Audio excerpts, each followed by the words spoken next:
அமைதியாக இருப்பான். அதான் 3/4 அது ஜீவொளி மக்கள் மட்டும்தான். எல்லோரும் நான் சொல்ல முடியாது. ஆனால் எல்லா சபையும் நான் பார்க்குறேன், எல்லா சபை மக்களையும் பார்க்குறேன். எல்லாத்துலேயும் பாவம் தான் கொட்டி கிடக்கிறது. பாவத்தை தடுக்கிற பிரசங்கங்கள் இல்லை, பிரமாணத்தை கற்றுக் கொடுக்கிற பிரசங்கங்கள் இல்லை. எப்படி பரலோகத்துக்கு போக முடியும்? காணிக்கை கொடுக்கணுமா கொடுக்க வேண்டாம் யோசனை, பொருத்தனை செலுத்தணுமா செலுத்தணுமா. பொருத்தனை செலுத்த தவறுவர்கள் காணிக்கையும் செலுத்தக்கூடாது. யாராவது பிடிச்சி வாங்கிட்டாங்களா? ஏன்னா உங்களோட கான்செப்ட் நான் கொடுக்குறதா ஊழியக்காரன் வாங்கணும்.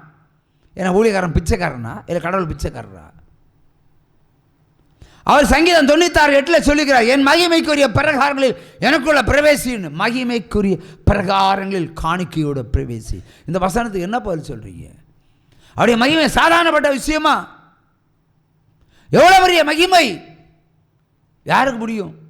அவருக்கு காணிக்கை கொடுக்குற நம்ம தகுதி இல்லைன்னு சொல்லுங்க, ஒத்துக்கொள்கிறேன். கொடுக்க மாட்டேன் நடம் பிடிச்சா நல்லா மருத்துவமனையில் போட்டு கிட்னியை முதல்ல பிடுங்குவார், இருதயத்தை பிடுங்குவார், நுரையீரலை பிடுங்குவார், கண்ணை பிடுங்குவார், பாட்டாக பைக்கை பாட்டை பிரிக்க மாதிரி பிரித்து ஆஸ்பத்திரியில் போட்டு நீ இருக்கிற சொத்து சம்பாத்தி அத்தனை தீர்த்துருவார். கர்த்தர் தர அடி 10,000 கேன்சர் வியாதி சுஸ்தமாக்கின தேவன் நிரூபித்து காண்பித்திருக்கிறார். நிரூபித்து பழைய காலம் அல்ல, புதிய இந்த காலத்தில் ப்ரூவ் பண்ணி காட்டியிருக்காரு. திருச்சியில் ஒரு சகோதரி ₹1 கர்ப்பப்பையில கேன்சர் ஆட்டி அன்னைக்கே மாற்றிட்டார். ₹1 ஜோமன்ட்டே இருந்தா பிள்ளை செல்வம் கிடைக்காது. கல்யாணம் 2 வருஷம் ஆச்சு, கர்ப்பத்தில் கட்டி புருஷன் வேற பொண்ணை கல்யாணம் பண்ணக்கு முடிவெடுத்திருக்கிறான். போதா கருக்கி அரசு மருத்துவமனையில் அப்பாயின்மெண்ட்டை வாங்கி என்னை சர்ஜரி பண்ண கூட்டிகிட்டு போகிறான். டீ குடிக்க போனாங்க, வழியில் டீ குடிக்க போனாங்க. டீ குடிக்க போன இடத்துல புருஷன் பாத்ரூம் போயிட்டான். அப்படியே என்ன பண்ணா ₹1 தான் அவளை கையில் இருந்து. ₹1 ₹1 காயினை போட்டா, காயின் பாக்ஸ் எனக்கு விட்டா. பாஸ்டர் சர்ஜரி கூப்பிட்டு போகிறாங்க, நீங்கள் ஜெபிச்சா கட்டி இப்போவே போயிடும். அவ்வளோதான், போன கட்டு. அதுக்கு மேலே விட்ட காசு இல்லை. ஆனால் அந்த விண்ணப்பத்தை கேட்டு நான் ஆண்டவர்கிட்ட ஜெபம் பண்ணேன். அவளுடைய நம்பிக்கையை பாருங்கள். புருஷன் பாத்ரூமான கேப்பில் ஓடி வந்து ₹1 போட்டு கர்த்தரை தேடினா பாருங்க. இதுவல்லவா விசுவாசம்? டாக்டர், கவர்மெண்ட் டாக்டர் சர்ஜரிக்கு ரெடியாகி எல்லாம் பச்சை கலர் ட்ரெஸ் எல்லாம் போட்டு அப்படி பார்க்கும்போது திடீர்னு தோணிச்சு அவளுக்கு ஒரு ரிப்போர்ட் எடுத்து பார்க்கலான்னு. அதை ஆண்டவர் பார்க்க வச்சார். திடீர்னு பார்த்தா கர்ப்பத்துக்குள்ளே இருந்த கட்டியே காணலை, கேன்சர் கட்டியே காணலை. 1 வினாடி போதும் உங்களுடைய விசுவாசம் பொருத்தனை விட பவராக இருக்கணும். அங்கெல்லாம் கூடாது. நீங்கள் டாக்டருக்கெல்லாம் சூக்கேஸ் கொடுக்குறேன். யாரா வருத்தப்படுறீங்களா? நீங்கள் யாரா கவலைப்படுறீங்களா? நீங்கள் மொத்த சொத்தையும் டாக்டர் கொடுத்தாச்சு. பணமாக தூக்கி போட வேண்டிய வேலைகளை கூட ஒரு பொருத்தனையை சொல்லி ஆண்டவர் குணப்படுத்தி இருக்கிறார். அவரே போய் குணப்படுத்தி இருக்கிறார். எவ்வளோ பெரிய தேவன்! இந்த ஊழியத்தில் நடமாடுகிற தேவன் உங்கள் வீட்டுக்கே வந்துடுவார், நிஜமாகவே வந்துடுவார். அப்படிப்பட்ட ஊழியத்தை தான் ஆண்டவர் இன்றும் இந்த இடத்துல நடத்தி கொண்டிருக்கிறார். ஆக ஒரு மனிதன் பாவத்தை விட்டு மனம் திருந்தினால் மட்டுமே பரலோகம். சும்மா வாயினால் திருந்தக்கூடாது. எல்லோரும் வாயினால் வடை சுடுவாங்க, வாயினால் உளுந்தோட சுடுவாங்க, வாயினால் பருப்போட சுடுவாங்க, வாயினால் பிரியாணி சுடுவாங்க, எல்லாம் செய்வாங்க. சொல்லுவாங்க வாயினால் வடை சுடாதேன்னு. நீங்களும் அப்படி தான். பொருத்தனை இல்லாமல் பரலோகம் கிடையாது, பொருத்தனை இல்லாமல் பாவ மன்னிப்பு கிடையாது. அப்படின்னா யூதாசு மன்னிப்பை பெற்றிருக்க வேண்டும், அனானியா சப்பீரியா மன்னிப்பை பெற்றிருக்க வேண்டும். ஒருவருக்கும் இல்லை. ஆகவே வசனத்தான் உங்களுக்கு விடுதலை. உற்சவமாக கையை தட்டுங்க. லேவிய ராமம் 19:22. அல்லேலூயா. அந்த வசனத்தின்படி தான், எபிரேயர் 5:1 தான் உங்கள் பாவங்கள் கழுவப்படும். சும்மா ஆண்டவரை மனம் திருந்திட்டு, ஆண்டவர் மனம் கண்ணை மூடி கொஞ்சம் கண்ணீரை விட்டு ரூமை பூட்டிடு. நாம் அறியாமல் விபச்சாரம் பண்ணினேன், அறியாமல் அவனோட ஓடினேன், இவனோட போனேன், அப்படி செய்தேன், இப்படி செய்தேன், என்னை மன்னிச்சிருங்க ஆண்டவர், எனக்காக கல்வாரி சிலுவையில் மரித்தீரே, என்னை கழுவும் ஆண்டவர் என்று சொன்னால் சிரிப்பார். சிலுவையில் நின்றுட்டு அட போடி, வசனத்தின்படி உள்ளவா, என் ஆலயத்துடைய முன்வாசல் வழியவா, பின்வாசல் வழி வராத, திருட்டு ஆடா இருக்காத. வசனம்தான் என் வாசல். நானே உனக்கு வாசலாக இருக்கிறேன். நானே உனக்கு ஜீவ அப்பமாக இருக்கிறேன். நானே வானத்திலிருந்து இறங்கி வந்த ஜீவ அப்பம். என் வார்த்தை தான் ஜீவ அப்பம். வசனம்தான். வசனத்தின் படிதான் ஒரு மனிதன் வாழ வேண்டும், வளர வேண்டும். வசனம் இல்லை என்றால் ஒன்றுமே இல்லை, ஒன்றுமே இல்லை. ஒரு வீடை கட்டுறோம், பொறுத்தனை செலுத்திட்டு வீடை கட்டணும். அந்த பூமியில் இருக்கிற அந்த சாபம் பாவம் எல்லாம் மாறும். இல்லைன்னா அந்த பூமியில் இருக்கிற பேய் எல்லாம் வீட்டுக்குள்ளே வந்து நீ வளரும்போது பின்னாடி வந்துகிட்டே இருக்கும். ஒத்தருவ தங்க விடாது. அதை கிறிஸ்தவர்கள் பின்பற்றுவதில்லை, கிறிஸ்தவர்கள் பின்பற்றுவதில்லை. காரைக்காலில் ஒரு சகோதரன் 2 பேரும் டீச்சர் மாறுவா, 2 பேரும் ஆசிரியர்கள். அதை சொல்கிறான், வீடும் கட்டி முடிக்க முடியல, என் பொண்டாடி டெய்லி பிரச்சனை, பையனுக்கு ரொம்ப பிரச்சனை, எனக்கு பிரச்சனை. வாங்குற சம்பளம் தீரும் வரைக்கும் வியாதியஸ்தர்கள், வாண்டின காசு தீரும் வரைக்கும் வியாதி ஆஸ்பத்திரி. தீர்ந்த பிறகு ஒரு பிரச்சனையும் கிடையாது. அடுத்த சம்பளம் வரும்போது அடுத்த கட்ட பிரச்சனை வரும். இப்படியே வருஷங்கள் போய்விட்டதுன்னு சொன்னார். அப்போ ஆண்டவர் கேட்ட கேள்வி, வீடு கட்டும்போது பொருத்தனை பண்ணினியா? ஆமாம் பிரதர், பண்ணினேன் பிரதர். ஆமாம் பிரதர். அதாவது ஒரு கர்ப்பத்தில் 4 பிள்ளை பிறந்த அந்த குடும்பத்தினுடைய உறவினர் பையன். ஆமாம் பிரதர், ஆமாம் பிரதர். அப்போ நான் கேட்டேன், உன்ட ஒரு பீரோ இருக்கான்னு கேட்டேன். ஆமாம் இருக்குது. துருப்பிடிச்ச பீரோ. ஆமாம் இருக்குது. அதில் ஒரு கர்ச்சீப் இருக்கான்னு கேட்டேன். கர்ச்சீப். அதில் ₹1 நீ பொதிஞ்சு அதில் வச்சுருக்கிற. இதுதான் கர்த்தர் கொடுத்த பொருத்தனை. ஆமாம், ₹1 எடுத்து நான் கர்ச்சீப்பில் வச்சு பீரோவில் வச்சுருக்கிறேன்னு. அடா பாவி, அந்த ₹1 ஒரு பிச்சைக்காரன். அன்னைக்கெல்லாம் ₹1 பிச்சைக்காரன் தான். ₹1 பிச்சைக்காரன் போட்டிருந்தா கூட அது கர்த்தருக்கு போய் சேர்ந்துருக்குமே. அதை யாருக்கும் உதவாதபடிக்கு நீ பீரோவில் வச்சு துருப்பிடிச்சு போச்சு காசு. அதே மாதிரி அவன் வீடும் துருப்பிடிச்சு போகும்னு சொன்னார். உடனே கூப்பிட்டான், ஐயா நீங்கள் வரணும் என் வீட்டுக்கு, வந்தே தீரன். உங்களுக்கு எவ்வளோ செலவானாலும் பண்ணுறேன், எவ்வளோ செலவானாலும் நான் வீட்டுக்குரிய பொருத்தனையை கர்த்தருக்கு செலுத்து, மறுபடியும் உன்னை கட்டுறாருன்னு நம்பி வாங்கன்னு சொன்னேன். அந்த கிறிஸ்து எப்படி வேலை செய்கிறான்னு பாருங்கள். ஒரு கொடுக்கலேன்னு நினச்சுள்ள காரியங்கள் அல்ல. நானும் என் மனைவியும் கஷ்டப்பட்டு அன்றைக்கெல்லாம் ஒரு கொஞ்சம் காசை போச்சு பாண்டிச்சேரி போயிட்டான். பாண்டிச்சேரி போனதும் ஃபோனு சுவிட்ச் ஆஃப் ஆயிடுச்சு. அவன் அட்ரஸ் தெரியாது, நம்பரும் தெரியாது, மாட்டிக்கிட்டான்.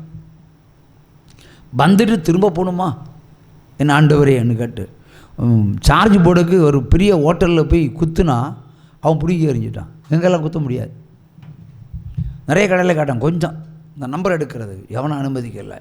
கர்த்தர் சொன்னார், நான் இருக்கிறேன் என்று சொன்னார். உற்சாகமாக கையை தட்டுங்க. பஸ் ஸ்டாண்டை பாரு, ஆண்களும் பெண்களும் நிறைய குழுமி நிற்கிறார்கள். அதோ ஒரு சட்டை போட்டவனை அப்படி கூப்பிடுனாரு.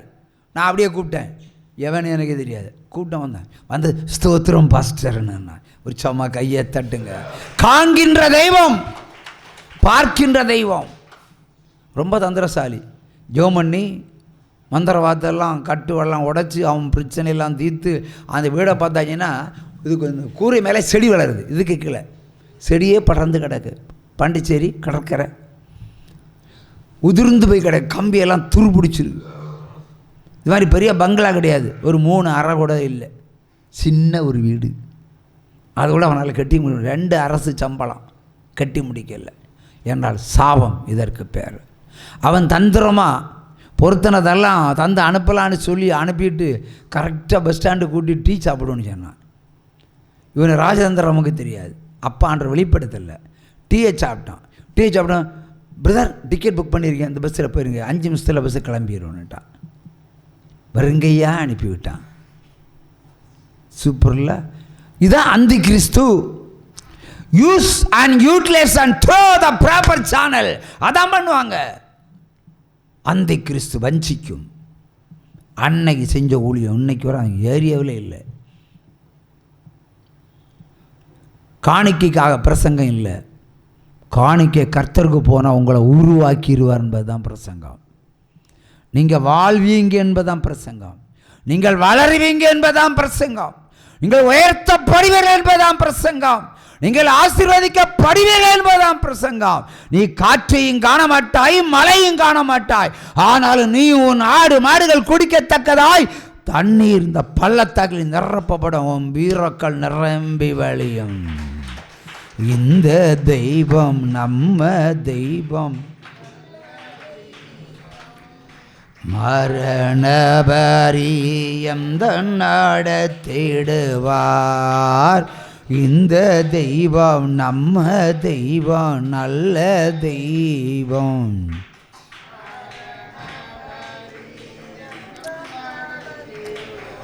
எத்தனையோ இடர் செய்தாலோ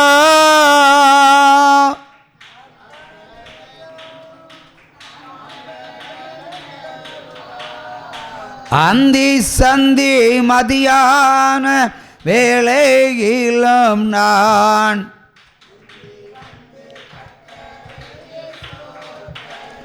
ஈரோடு மாவட்டத்தில் ஒரு மில்லு, இந்த துணி தைக்கிற, திருப்பூர்னா தெரியும் உங்களுக்கு,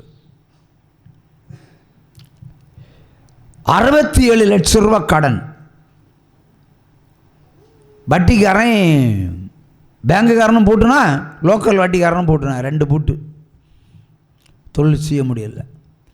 அதில் இருக்கிற அந்த இயந்திரங்களை வெளியே எடுத்தாலோ ரொம்ப கடன் அடைக்கலாம், வாழவே முடியலை. அதில் ஒன்று கன்னியாஸ்திரி. கன்னியாஸ்திரி பட்டத்துக்கு போயிட்டு திரும்ப வந்தவங்க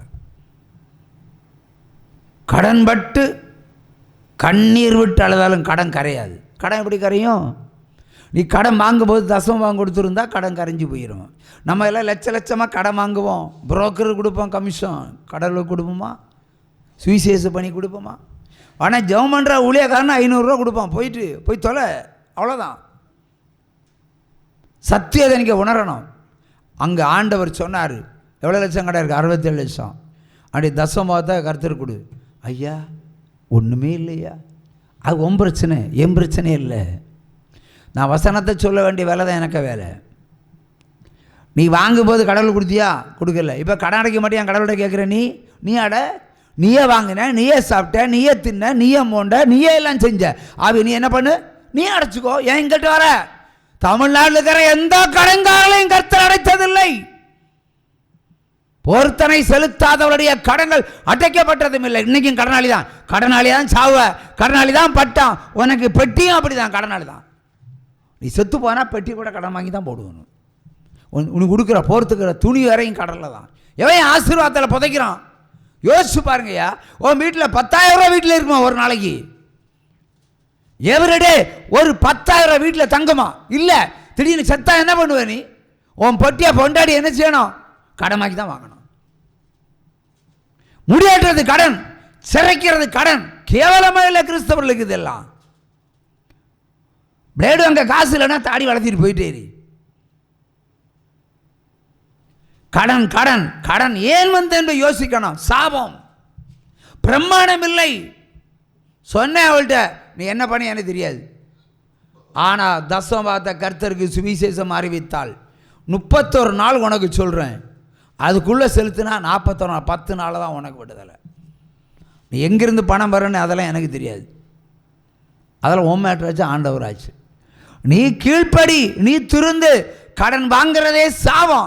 நீ கடன் வாங்கினா தசம் பார்த்தா ஆண்டவர் கொடுத்துருக்கணும். அப்போ அந்த கடனில் அவரும் பங்குதாரர், கமிஷன் அவர் வாங்கியிருக்காருல்ல. அப்போ அவர் அடைக்கிறதுக்கு உனக்கு ஆஸ்தியை பெருக்கி தரணும், வருமானத்தை பெருக்கி தரணும், எல்லாமே அப்லோட் பண்ணி தரணும். தரல அனி செய். அவள் யாருக்கும் கன்னியாஸ்திரி இருந்தனால அவள் கீழ்ப்படிஞ்சு செஞ்சான். எப்படி செஞ்சான்னு இன்னைக்கு வரை கேட்கல. அது என் வேலையே இல்லை. கர்த்தருக்கு வந்துருச்சா, சுவிசேஷம் பண்ணோமா, ஜெபிச்சோமா, விடுதலை வாங்கி கொடுத்தோமா, அவ்வளோதான். சரியாக நாட்கள், அதே நாளில் திரும்ப திரும்ப திரும்ப திரும்ப திரும்ப ஃபோன். நான் எடுக்கலை ஃபோன். ஆனால் இவ ஃபோன் எனக்கு தெரியாது.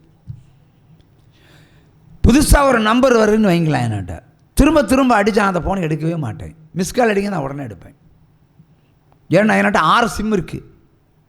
ஒரு சிம்மு தான் அதிகமாக யூஸ் பண்ணுவேன். அது எப்போ என் கூடவே இருக்கும். அது எப்போ ஃபுல் என்கேஜாக இருக்கும். நான் என்கேஜாக இருக்குன்னு தெரிஞ்சு திரும்ப திரும்ப அடிப்பாங்க. நீ செத்தா கூட அந்த ஃபோன் எடுக்க மாட்டேன். அப்படி ஒரு கேரக்டர் எனக்கு உண்டு. ஜெபம் தான் பண்ணிட்டு இருக்கேன், இன்னொரு ஆளுக்கு ஒரு விடுதலை கொடுத்துட்டு இருக்கிறேன், இல்லை நான் ஆலோசனை கொடுத்தேன். கொஞ்சம் பொறுமையாக இருக்கலாம். ஃபோன் அடிச்சுட்டு இருப்பான், அடுத்த ஃபோன் வரும், அதில் எடுப்பேன். ரெண்டையும் மாற்றி மாற்றி பேசிக்கிட்டே இருக்கேன். எனக்கு எந்த ஊழியக்காரன் பேசுவான் போன்னு சொல்லுங்க பாப்பா? எந்த ஊழியக்காரன் தமிழ்நாடு இருக்கிற எந்த ஊழியக்காரன் ஃபோன் அடித்தா கிடைப்பான்? கிடைக்க மாட்டான். சின்ன ஊழியக்காரன் செஞ்சால் கூட கிடைக்க மாட்டான். ஆனால் நான் கிடைப்பேன். ஒரே ஃபோன் நம்பர், 20 வருஷமாக ஒரே ஃபோன் நம்பர். எத்தனை மிரட்டல், எத்தனை உருட்டல், எத்தனை கொலை மிரட்டல், எத்தனை ஊழியக்காரர்களுக்கு பகைகள், எல்லாத்தையும் ஃபேஸ் டு ஃபேஸ் சந்திக்கிற ஒத்த ஊழியம் நின்று செஞ்சுவேன். எடுக்கல, திரும்ப திரும்ப அடிச்சாலும் எடுக்கல. பிறகு திடீர்னு கொஞ்ச நேரம் தாண்டி ஆட சொன்னார், எடுன்னார். அவர் சத்தமாக தான் எடுத்தேன். பிரதர், நான் மரியா பேசுகிறேன். ஏன்னா கோவத்தில் என்ன எந்த மரியா பேசுகிறேன் கோவத்தில் கேட்டேன். ஏன்னா ஒரு ஆளுக்கு ஒரு முறை அடிங்க, சும்மா அடிச்சுக்கிட்டே இருக்காதீங்க. காசு வந்துருச்சு, செட்டில் ஆகிட்டேன். அப்போ கூட எப்படி காசு வந்து நான் கேட்கல, கம்பெனி திறந்துட்டேன். கர்த்தர் எனக்கு அதிசயம் செய்தார். நான் உன்னை அதிசயங்களை காண பண்ணுவேன். உற்சாகமாக கையை தட்டுங்க. எப்படி அதிசயம் நடந்து நான் கேட்க மாட்டேன், அதை அவங்க தான் சொல்லணும் என்கிட்ட. என்ன காசு கிடச்சுன்னா இப்போ என்ன சொல்லுவாங்களா? இதுலேயும் பங்கு கேட்டுருவான்னு சொல்லிட்டு அப்படியே எஸ்கேப் ஆயிடுவாங்க. அப்படி தான் நிறைய விசுவாசிகளை நான் பார்க்கிறேன். ஆகவே 67 லட்சம் ரூபாய் ஒரே நாளில் அட்டைக்கப்பட்ட ஒரு ஸ்திரீக்கு கர்த்தர் செய்த அற்புதம் திருப்பூரில். அல்லேலூயா. உற்சாகமாக கையை தட்டுங்க. அல்லேலூயா. அப்போ அடைக்கப்பட்ட வாசல் திறக்கப்பட்டது. வசனத்துக்கு தான் செவி கொடுக்கணும். நிறைய பேர் பிள்ளை செல்லத்துக்கு கூவாங்க, பிள்ளை தரோம் பிள்ளை தரோம் பிள்ளை தரோம், மருத்துவமனையில் நிற்பாங்க. பொருத்தனை செலுத்தி நிற்கணும். எந்த கர்ப்பத்தில் கட்டி இருந்தாலும் சரி கொடுத்துருவார் ஆண்டவர். அல்லேலூயா. உற்சாகமாக கையை தட்டுங்க. ஏன்டா அண்ணா பொருத்தனைக்கு பிறதான் பிள்ளை செல்வான், மரபா பொருத்தனை பிறதான் பிள்ளை செல்வான்.